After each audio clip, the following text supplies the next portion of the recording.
से बिल्ली रास्ता काट जाए चाहे बिलाउटा रास्ता काट जाए, इससे कोई फर्क नहीं पड़ता। वहां एक भागवतिक संकेत है कि जब स्त्री शरीर का बाम अंग फड़कने लगता है तो कुछ शुभ होने वाला है, और जब पुरुष का बाम अंग फड़कता है तो कुछ अशुभ होने वाला है, ऐसा संकेत होते हैं। तो बाम अंग फड़कने लगे जानकी जी के, तो उनको शुभ शकुन होने लगा कि, रावण के अशकुन होने लगा। जब बाम अंग उनके फड़कने लगे तो उसको अपशकुन होने लगे कि कुछ अब गलत होने वाला है। तो वहां संकेत मात्र केवल उसके लिए। बिल्ली में भगवान देखो कभी अपशकुन नहीं होगा, भगवान तो बिल्ली में भी विराजमान है। राधा राधा कहो कोई बाधा नहीं, जब घर से निकलो तो राधा राधा राधा राधा राधा। जहां तुम्हें ऐसा लगे किसी ने छींक दिया, किसी ने अपशकुन कर दिया, किसी ने, तो वहां राधा राधा राधा बोलो। गांव में बहुत सी ऐसी प्रणालियां हैं, ये कोई शास्त्रीय नहीं है। शास्त्रीय ग्रह नक्षत्र हैं जो प्रतिकूल होने पर दंड देते हैं और अनुकूल होने पर सुख सुविधा देते हैं। तो समस्त ग्रहों की शांति के लिए भगवान का भजन करें, वो सर्वलोक महेश्वर हैं, उनके भजन करने से कोई ग्रह नक्षत्र प्रतिकूल होने पर भी प्रतिकूल फल नहीं देता, और भगवान से विमुख है तो अनुकूल होने पर भी अनुकूल फल नहीं देता। जो भगवान शंकर सहस विष्णु अज तो ही सकहि न राख राम कर द्रोही। तो हमें विचार करना चाहिए, और ये छींक और ये सब इन बातों पर ध्यान नहीं देना चाहिए कि बिल्ली रास्ता काट गई। बिल्ली में भी भगवान है, भगवान रास्ता काट गए, क्या फर्क पड़ता है? कुछ नहीं होता। नाम चल रहा है ना, सब मंगल होगा, और नाम नहीं चल रहा चाहे जितने शकुन हो अमंगल ही है। का हनुमंत विपत्ति प्रभु सोई जब तो सुमिरन। बस खास बात यही पकड़ो, बिल्ली काटना विपत्ति नहीं है, भजन छूट जाना विपत्ति है। कहे हनुमंत विपत्ति प्रभु सोई जब तो सुमिरन भजन न होई। शास्त्रीय वार्ता को स्वीकार करना चाहिए। ग्रामीण वार्ता तो बहुत ही विचित्र, खाली बाल्टी देख लिए, अब वो पानी लेने जा रहा कुआं में, हम घर से निकले, इसने खाली बाल्टी दिखा दिया, अब शकुन हो गया। अब गाली और लाज, अब शकुन बाद में होता, लाज जूता उसी समय शुरू हो गया। गाँव की बातें तो गाँव, ग्रामीण बहुत ही विचित्र बातें। गाँव की बातों में तो शास्त्रीय बात माननी चाहिए। अगर कोई आपको एक्सीडेंट का केस दिखाई दे रहा है, आप दौड़ पड़ो, उसे उठाओ, गाड़ी में डालो, अस्पताल ले जाओ, जितना खर्चा लगे लगाओ। कोई भूखा दिखाई दे रहा है, अपनी भोजन की थाल उसे दे दो। कोई ठंडी से कांप रहा है, अपना कपड़ा उसे दे दो।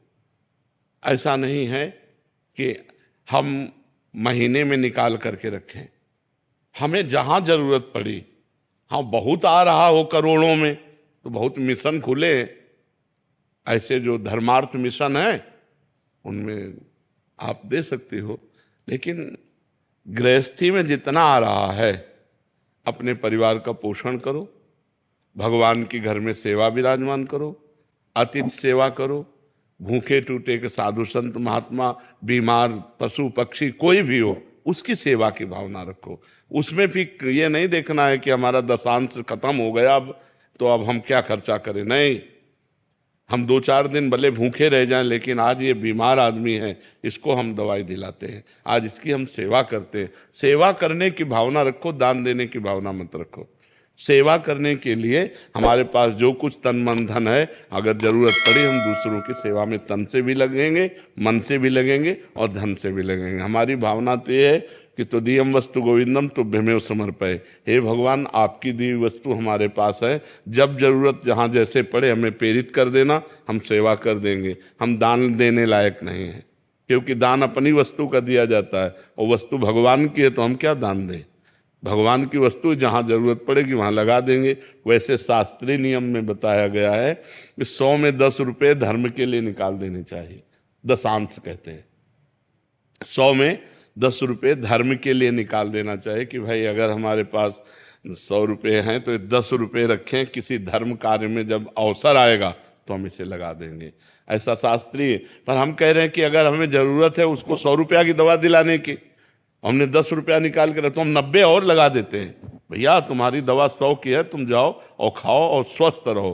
ऐसे भावना से करना चाहिए। अगर दान वाले सिस्टम पे तो फिर अब उसको 90 कहाँ से चलो जो, तो हम 90 का घाटा सह लेंगे, हम तुम्हें पूरे 100 दे देंगे। आज तुम्हें बीमार हो, आज तुम्हें आवश्यकता है, तो हम तुम्हारी सहायता करते हैं, ऐसी भावना रखनी चाहिए। वैसे शास्त्रीय नियम दशांश निकालने का है कि 100 में 10 रुपया निकाल के रख दे, कभी तीर्थ यात्रा, कभी साधु सेवा, कभी गौ सेवा, कभी बीमार सेवा, उनमें लगा दे ऐसा। इसलिए देने की बात छोड़ो, अपने परिवार का बढ़िया पोषण करो, लड़का बच्चा को बढ़िया पढ़ाओ लिखाओ और जरूरतमंद की सेवा कर दो। कभी कोई भूखा टूटा प्यासा बीमार ऐसा जरूरतमंद दिखाई दे तो उसे अपना भी वस्त्र दे दे, कोई बात। अल्ले हम साल ओढ़े, कोई काँप रहा है तो हम तो घर में जाके दूसरी व्यवस्था कर देंगे, उसको उड़ा देते हैं। ये है सच्ची सेवा। कोई भूखा है, हम अपने हिस्से का भोजन उसको दे देते हैं, ये सच्ची सेवा है जी। जब किसी दूसरे पे दोष दर्शन होने लगे तो समझना चाहिए हम में अहंकार बढ़ रहा है। जब हम किसी के दोष देखें तो अपने में गुणाभिमान होता है, तभी दूसरे में दोष दिखाई देते हैं।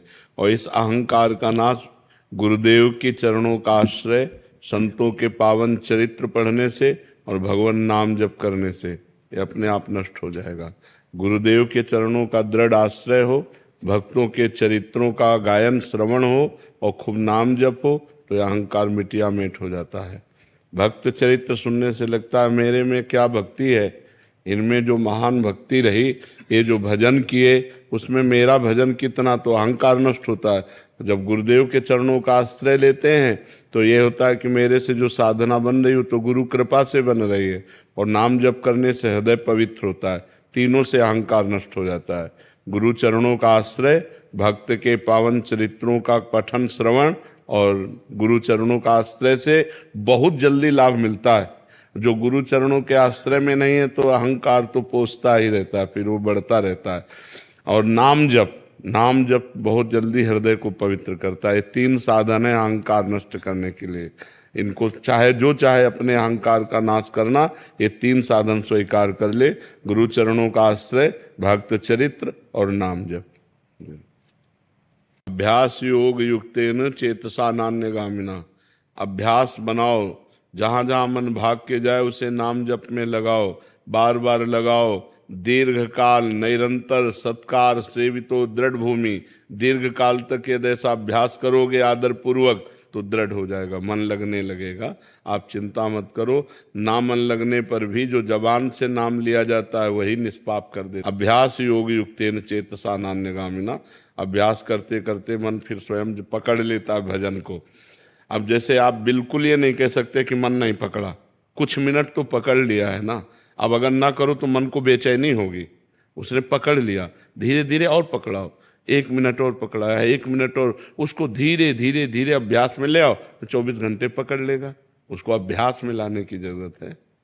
इससे पहले संसार के चिंतन से हटाना, खास बात पकड़ो।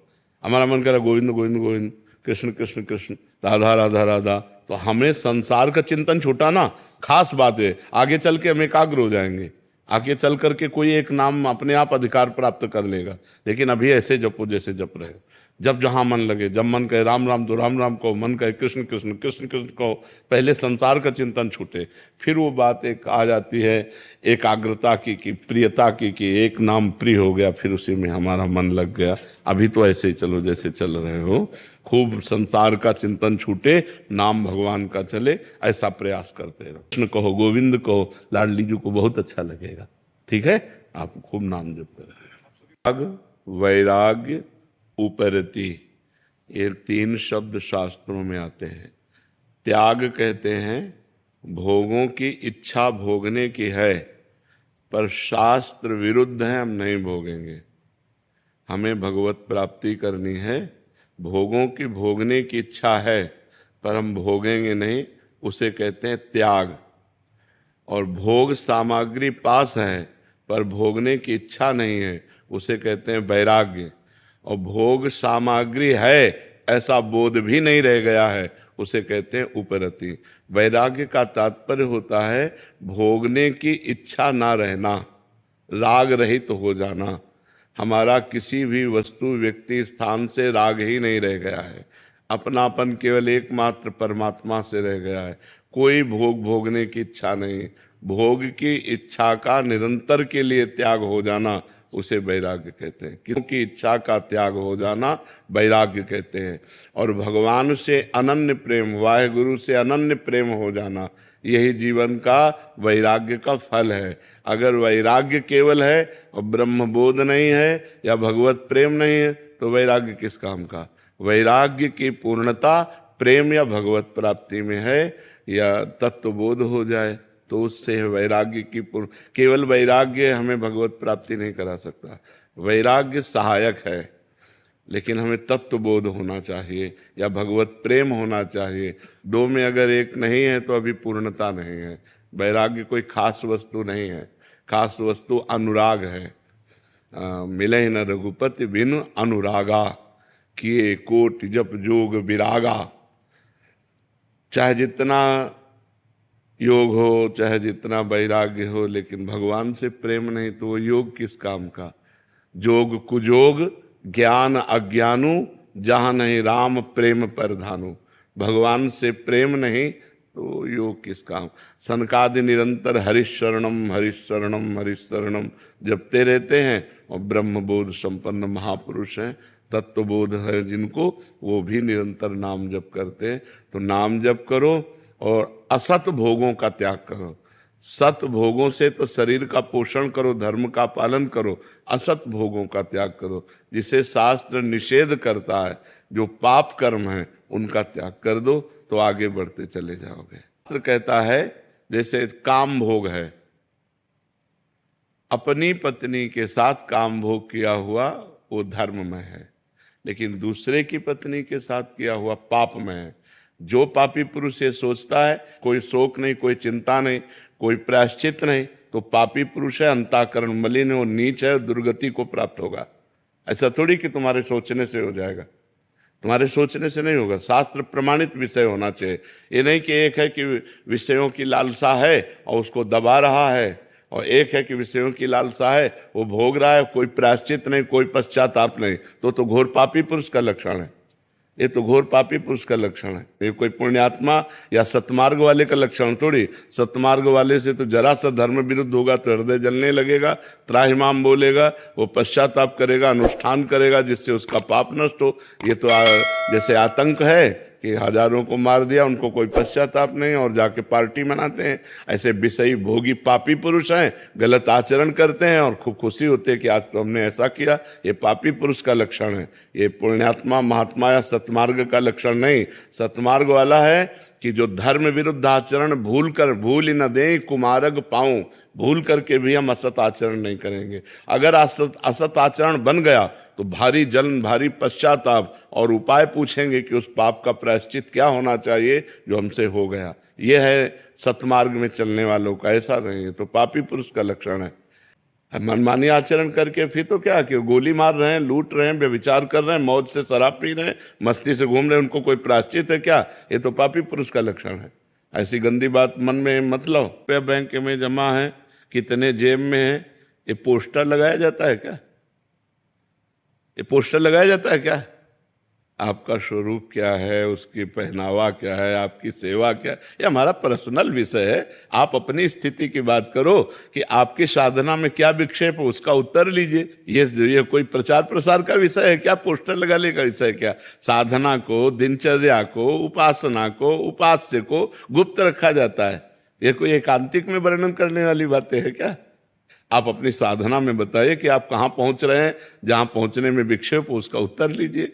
ये ऐसी बातें नहीं की जाती है। ये अपनी गुप्त, आदमी साधारण धन को नहीं बता सकता कि हमारा बैंक बैलेंस कितना, हमारी जेब में कितना, हमारे घर में कितना सोना रखा है, कितना।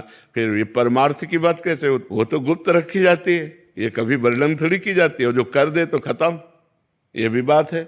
अगर भावावेश में आके अपनी प्रधानता रखने के लिए कर दे तो वहीं से स्टॉप हो जाएगा। प्रिया प्रीतम के प्रेम रस की बातें यदि रख सको तो अपने मन में गुप्त रखो। इसे कभी वो तो महाराज जी ने प्रश्न किया तो नहीं, तुम प्रिया प्रीतम की बात ही नहीं करते। पूरे एकांतिक में सुनना, गौर से सुनना, भगवान शब्द का प्रयोग करते हैं। कभी प्रियाजू, प्रिय लालजू और अपनी प्यार, ये हमारा गुप्त विषय है। हाँ, कोई पर्सनल ऐसा आया, ऐसा कोई प्रश्न किया, जैसे महाराज जी बरसाना से आए तो प्रेम रस धाम से आए तो चलो थोड़ी चर्चा हो गई। अपने स्वरूप के वर्णन की ये सब बातें थोड़ी स्वरूप का थोड़ी वर्णन हो सकता है वो तो वो तो वो तो स्वाद का विषय है। रसगुल्ला आपको खवाया, कैसा लगा? बोले मीठा। कैसा मीठा लगा? बोले बहुत मीठा। नहीं, कैसा बहुत मीठा? बोले खा के देख लो। तो तुम भी उसी मार्ग में चल रहे हो, तो आओ उसी रंग में आओ, खुद अनुभव गम में भजे जे संता। वो अनुभव गम में विषय उसको थोड़े से।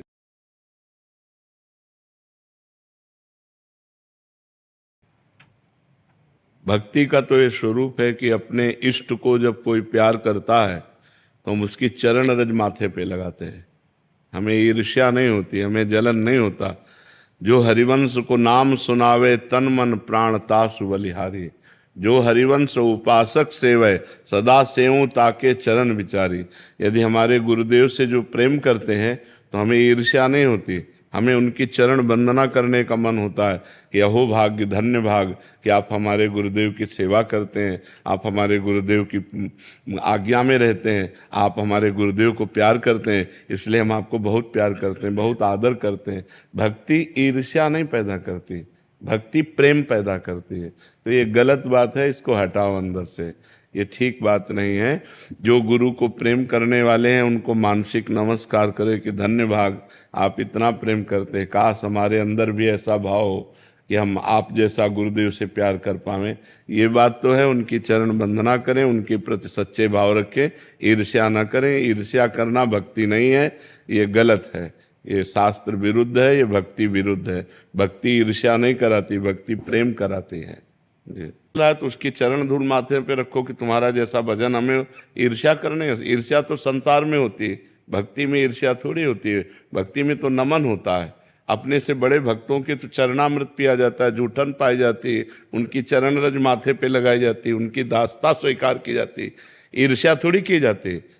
अरे बड़े भक्तों की तो बात जाने दो, अगर कोई छोटा बच्चा भी काउंटर लिए राधा राधा जप रहा है तो हमारा मन होता है इसके चरण छुए, ये हमारी श्री जी का नाम जप कर रहा है, इसके हम चरण छुएं। गोस्वामी तुलसीदास जी कह रहे, तुलसी जाके मुख से धोखे निकसत राम, ताके पग की पग तली मोरे तन की चाम। धोखे से भी राम कोई कह देते उसकी चरण पग तली, मेरा शरीर ऐसा वो पवित्र हो जाता है। तो भक्ति नम्रता सिखाती है, विनय सिखाती है, प्रणाम, उसका आदर, उसका सम्मान, ना कि ईर्ष्या। ईर्ष्या एक गलत बात है।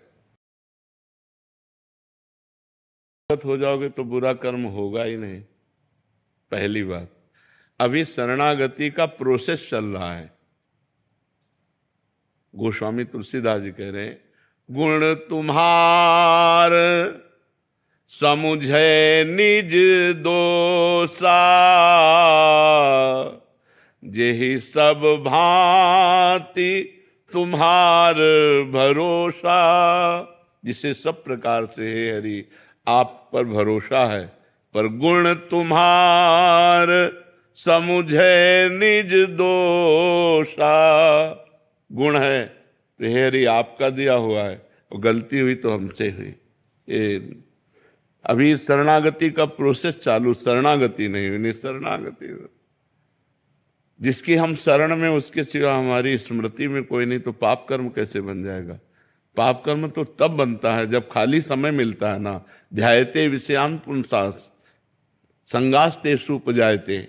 जब हम विषयों का ध्यान करते हैं, चिंतन करते हैं, तो विषय भोग की इच्छा जागृत होती है, तभी हमसे पाप बनता है। और जब हम हर समय राम कृष्ण हरि जप रहे हैं, क्योंकि हम शरणागत हैं और भगवान। अच्छा, शरणागत से अगर कोई चूक होने वाली है, सही में शरणागत जो है, तो करऊं सदा तिन कै रखवारी, जिम बालक राखे महतारी। मैं उन भक्तों की सदैव रक्षा करता हूं जो मेरी शरण में है, जैसे माँ अपने बच्चे की रक्षा करती है।